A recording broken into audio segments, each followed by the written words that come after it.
So my advice would be, make your notes. If you're into pretty notes, make your pretty notes. If you're into disgusting, horrible, ripped up notes, make your disgusting, horrible, ripped up notes as you go along. It will help you and it will save you so much time when it comes to your progress tests.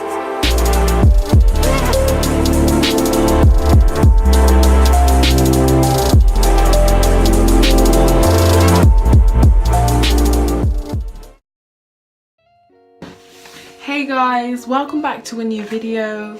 As you can tell, I am still wearing the exact same clothes as two of the videos that I filmed or otherwise intended to upload, and that's because I'm filming everything on the same day. It's the day before I start sixth form properly, and I just figured it would be a good idea to just get all this filming out of the way, try and get all the editing done by the weekend, and then bam bam bam, I'll have videos for like the next month. And guys, I am planning to get back into the gist of YouTube, like just get back into my flow.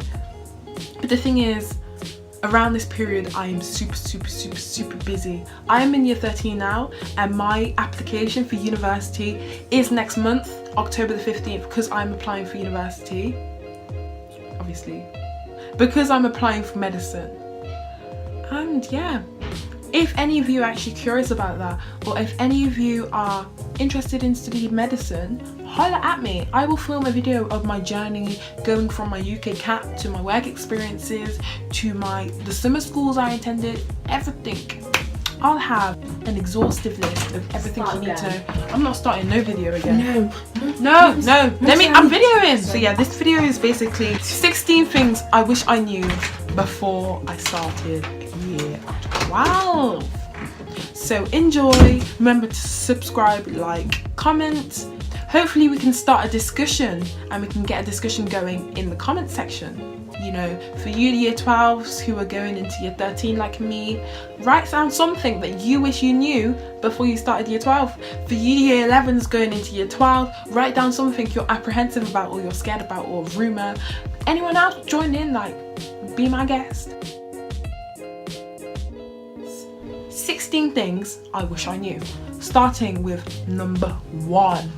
The gap between GCSEs and A-levels is what you make of it. You can determine the gap, the size of the gap, how big the gap is, the shock you get when you enter year 12.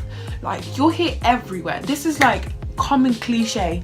The gap between GCSEs and A-levels is horrendous. Like, I almost had a heart attack, like, just thinking about the gap. Honestly, I don't know if it's just me, but there was a gap, obviously. You're moving from GCSEs, which are really structured examinations, which you're basically being spoon-fed, into a world of A-levels, which are essentially preparing you for university. So it's a bite-sized university course. Okay, maybe that's a bit excessive, but you know, obviously there's a gap. But for me, I was prepared in the way that I was studying, in my mindset, in my approach to education from the get-go in year 11 and GCSEs. So getting into year 12, it was just a change of scenery. It was literally just a change.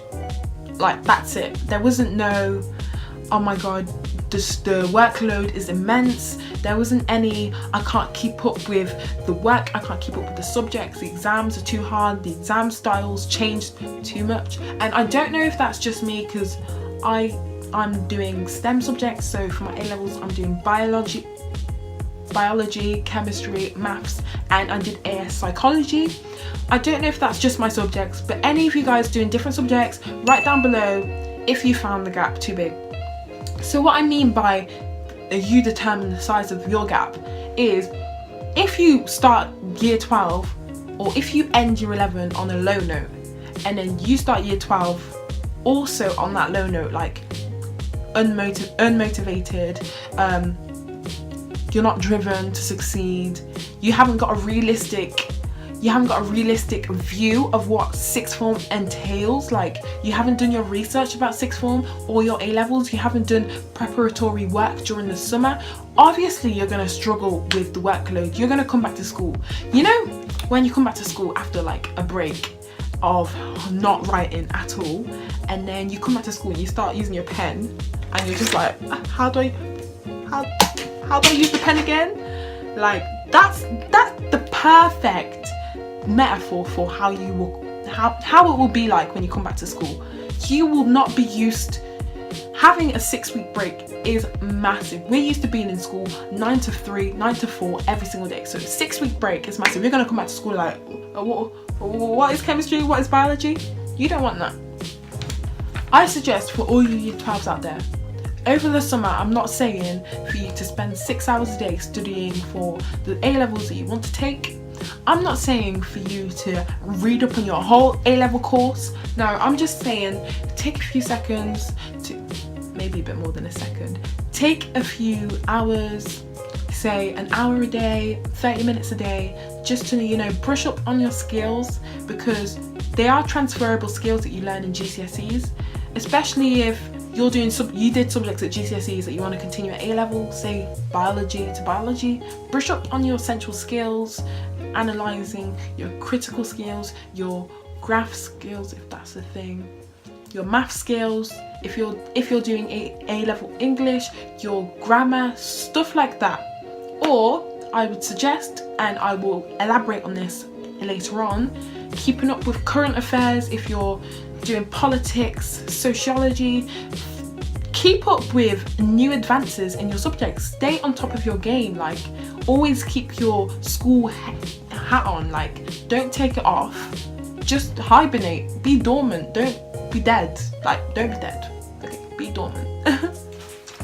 You should write down a t-shirt like, don't die, be dormant. So yeah, that's my first tip. Like, don't be intimidated by year 12s or year 13s or whoever telling you that the gap is big, because once you put that in your head, once you've got that picture, in psychology we say schema, I think. Once you've got that schema, which is an established set of thoughts in your head, a perception, a speculative perception. Once you've got this perception, you're going to go into sixth form judging things according to your expectations. So honestly, unless you've got a realistic view, you've done your research on what to expect, don't judge sixth form by what people tell you. Everyone has their own different experience. I know that sounds paradoxical and contradicting, like do your research but then don't ask people how it is. But what I mean is, do your research into the structure of your course, see how that compares to what you're used to in GCSE, and then see what skills you'll have to develop and what to expect from your subject. But don't ask people how they found sixth form, because some people can turn around and say, I hated it, teachers were crappy, but that might have just been in their school, if you know what I mean. Everyone has their own roller coaster. That was a lot of waffle for one point. Second point, the teaching style is gonna step up. You're not going to be used to this teaching style. Not saying that in a negative way, but in GCSEs, you're used to being spoon-fed the information, you're used to having a set syllabus. Your teacher says this, you're gonna have to take it in, you know, revise it, in the exam, regurgitate. A-levels is a completely different ballgame.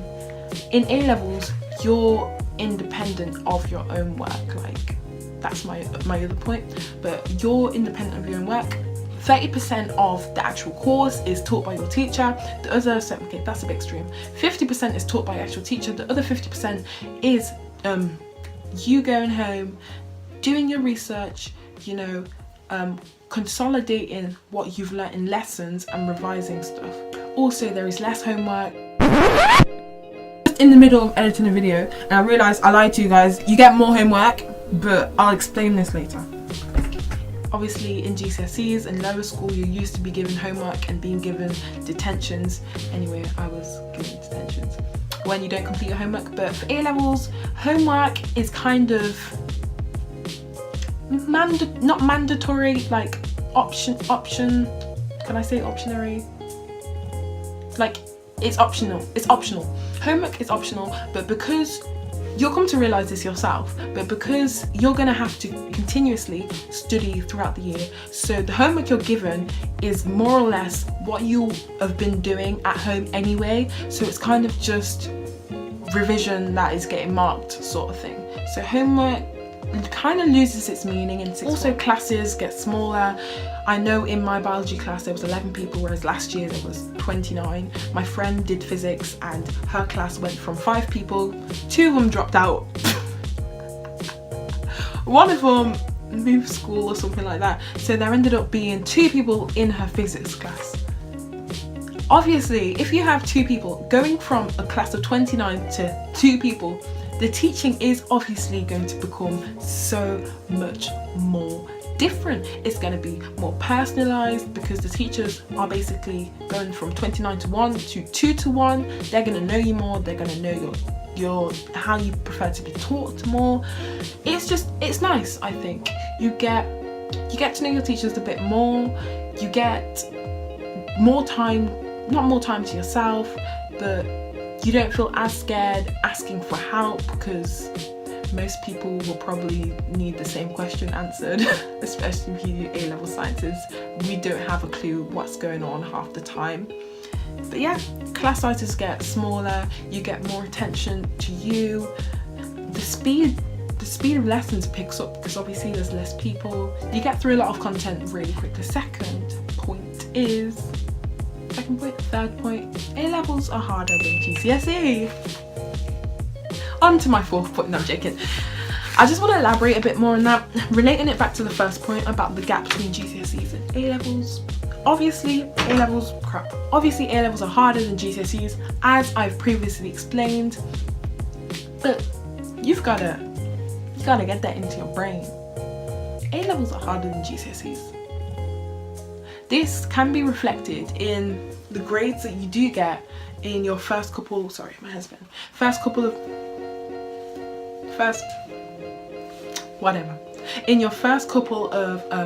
mocks that you do, or first couple of progress tests that you do.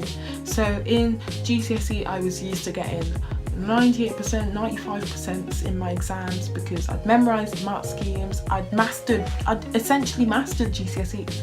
Now coming on to A-levels, it's a new ball court, like completely different, unfamiliar territory.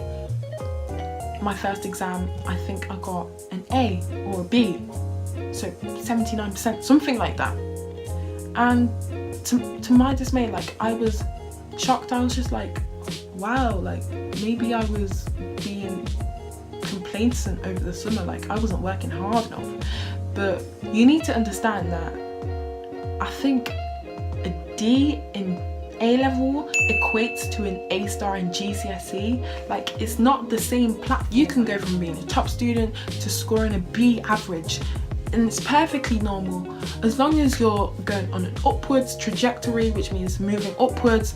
It's fine. A-levels are going to be hard, especially as it's a new exam in itself. You're going to have to come to fall in love with the exam. You want me Doritos? Yes, Mama.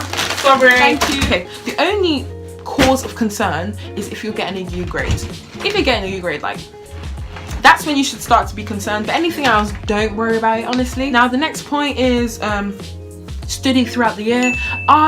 Luckily for me, I'd watched a lot of things I wished I knew before year 12 videos, and I had older siblings who were there to tell me to study throughout the year because the content builds on previous content that you've learnt, and I found that you didn't have time to go over previous notes except for if it was the holidays.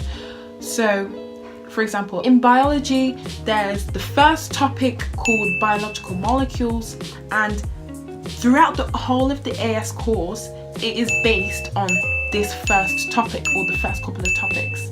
So you needed to know your first topic, the ins and outs, upside down, for you to do well in the other topics. And I found that as we progressed through the course, I didn't really have time to go over or create notes and flashcards for this topic. So my advice would be, make your notes. If you're into pretty notes, make your pretty notes. If you're into disgusting, horrible, ripped up notes, make your disgusting, horrible, ripped up notes. as you go along. It will help you and it will save you so much time when it comes to your progress tests, when it comes to your marks. And yeah, it's just a general rule of thumb. If you have a lesson on a topic, go home, study it, go over it. Once you're happy with it, make your notes, because they will be useful in year 13, which I'm going into.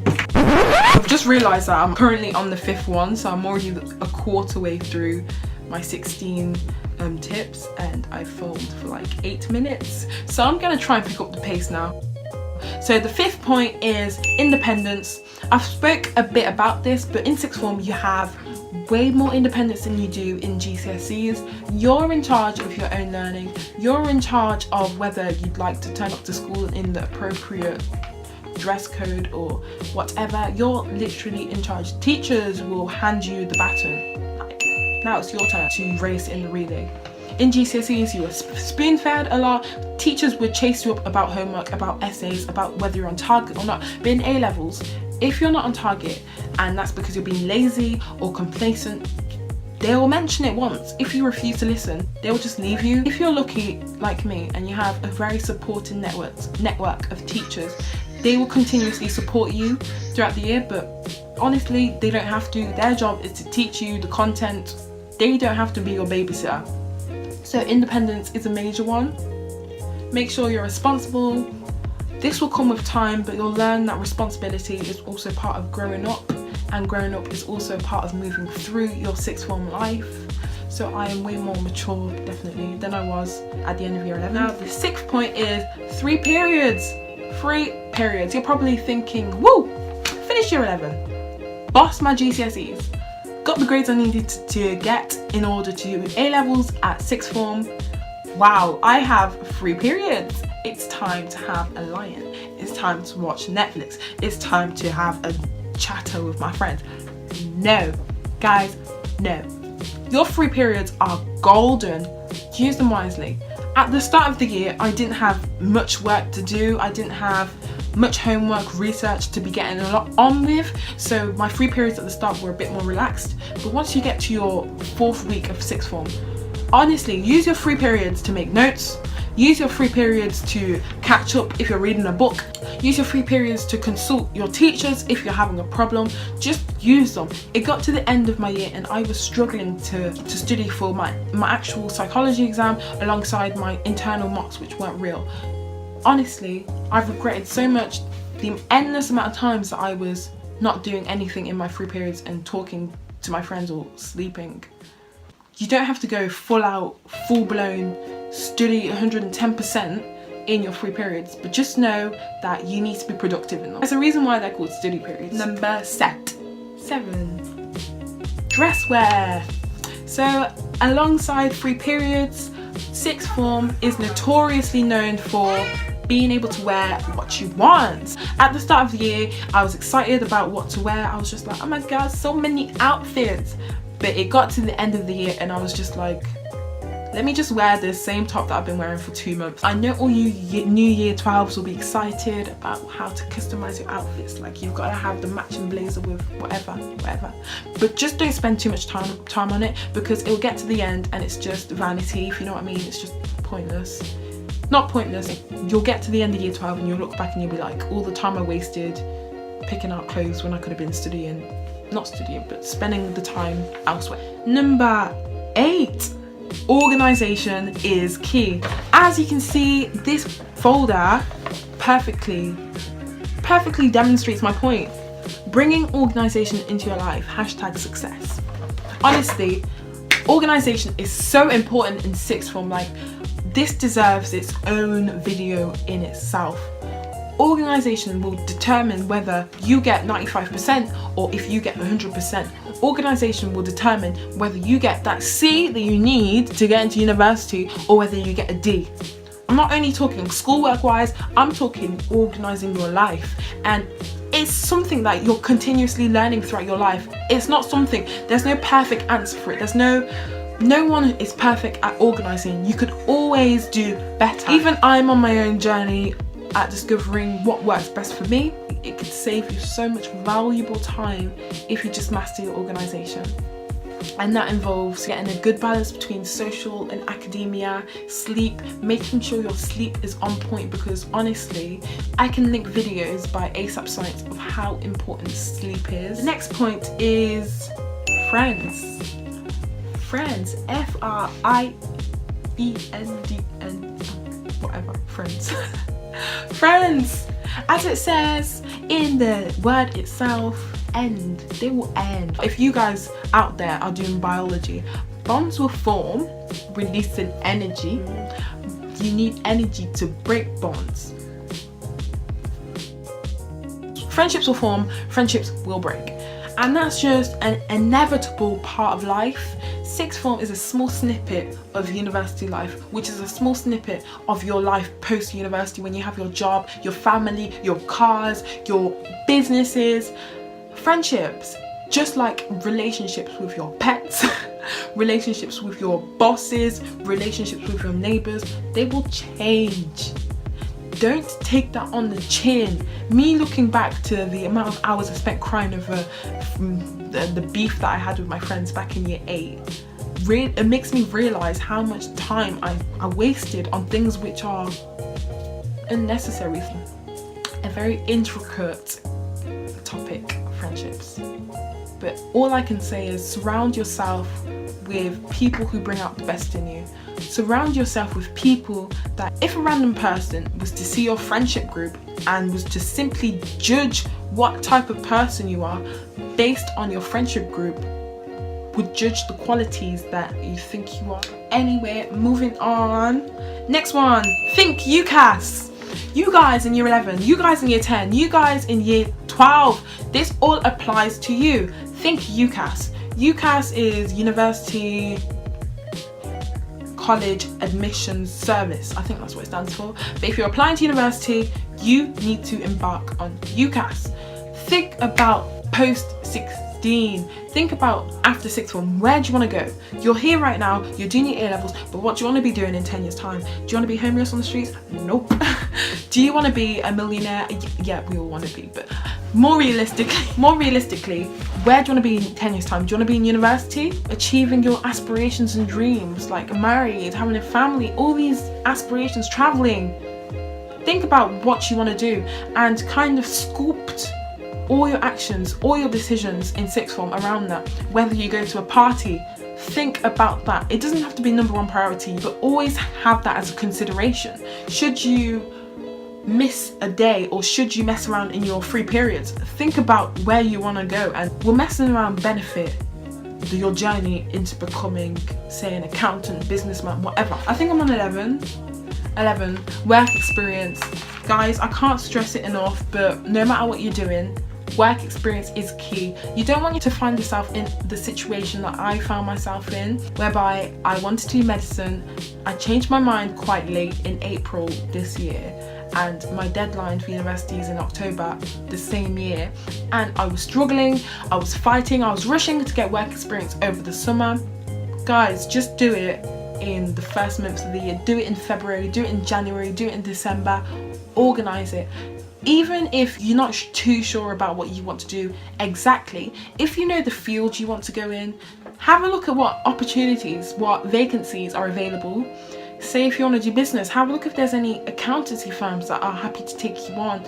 Just make sure you use your time valuably, because you don't want to be in a situation whereby you're rushing to find valuable work experience for your personal statement, especially if you want to do vocational subjects such as engineering, medicine, stuff like that. Luckily for me, my local hospitals were so kind in directing me to the right person. I even contacted my dermatologist who treated me, and she was happy to give me a week's worth of work experience. Don't go to your part-time job when you're given that week worth of work experience. Find something that will actually help you, because it's not a time to get more money at your part-time job. For any of you wondering, I did my work experience back in year 10. I did it at a bank.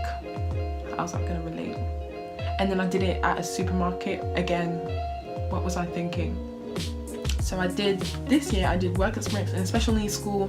I've done some in a local hospital. I've done some in a mental health day centre. I volunteer at a care home, and I volunteer also in my hospital. So I am lucky, I am fortunate to be given such opportunities so late in the academic year. Now the 12th point is engage in extracurric projects. Similarly to work experience, which is supercurric, extracurric is more about hobbies, what you do in your spare time.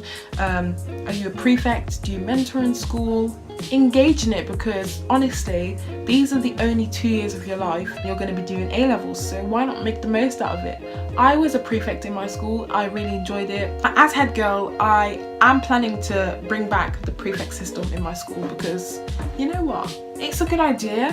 And also I want to bring mentoring back, so things like this, if there are opportunities in your school to do it, I say go for it. Not only will you be thankful that you did when you're writing it in your personal statement, or if you have interviews for medicine or whatever, just think about your future. Just think about the skills you can develop in doing these extracurrics, mentoring, doing sports, playing, whatever. This is your time. Point number 13, keep up with current affairs. Yes, you are becoming adults. You are becoming young adults. You're becoming mature, responsible citizens of the UK. You're gonna have to know what's going on, whether it's Brexit to the sugar tax. Just keep up with the news. 10 minutes every morning whilst you're getting changed, whilst you're brushing your teeth, whilst you're showering, will benefit you so much. Not only will it contribute to you becoming an all-rounded person. Notice that in sixth form, the conversations you have with your teachers are more mature. You speak about current affairs, you speak about why you love your subject, you speak about their jobs, what they enjoy, basically about life. And how helpful would it be to know what's going on in the world? I know this won't apply to everyone, but honestly, looking back, I wish I kept up with current affairs, because then it would have improved my general knowledge. Back at the start of year 12, I didn't realise how important general knowledge would have been, contributing to you becoming more employable, contributing to you becoming just a better person, more relatable, being able to have more intellectually stimulating conversations with people. I just think it's a win-win. A bit like eating fruit and veg. You can't go wrong with listening to the news for 10 minutes a day. Next thing, question.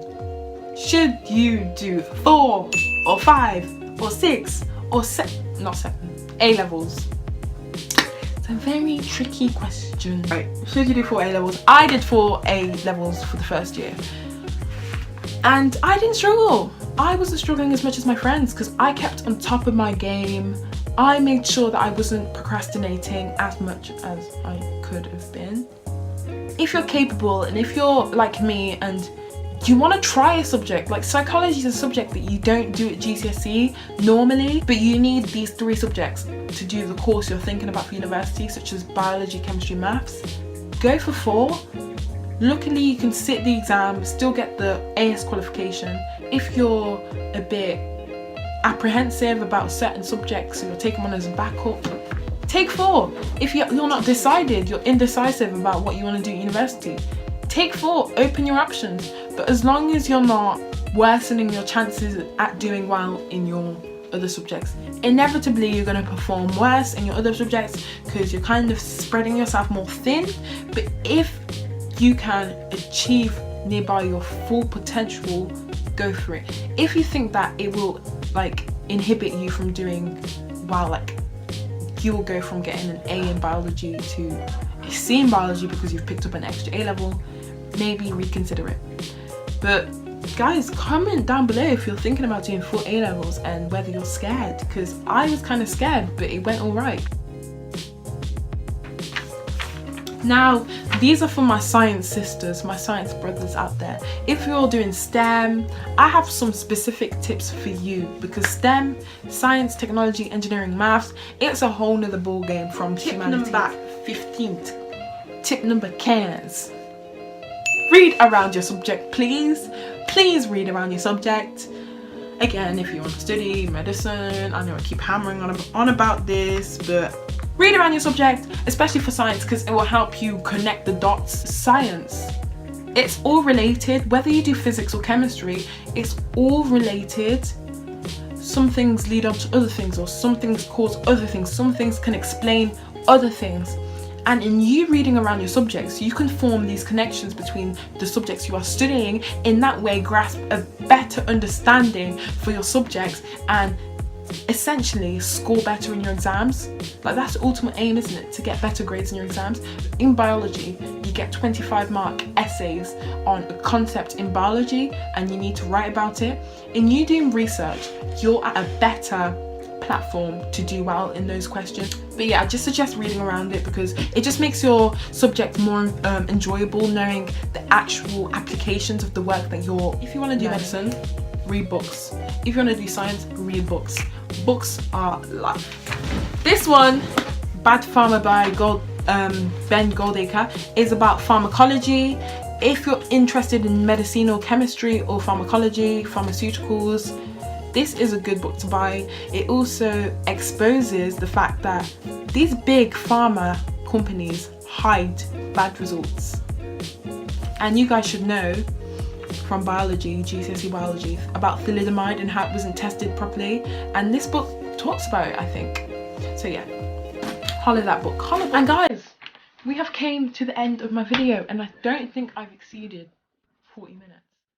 Hopefully that was an almost exhaustive list of my advice for you guys starting year 12. It's a different course. You think you were playing 5-a-side football? Welcome to 11-a-side football. No, I'm joking. I don't mean to intimidate you guys. Hopefully you all have the best start to year 12 and you continue to progress upwards and onwards. Not ever letting you know.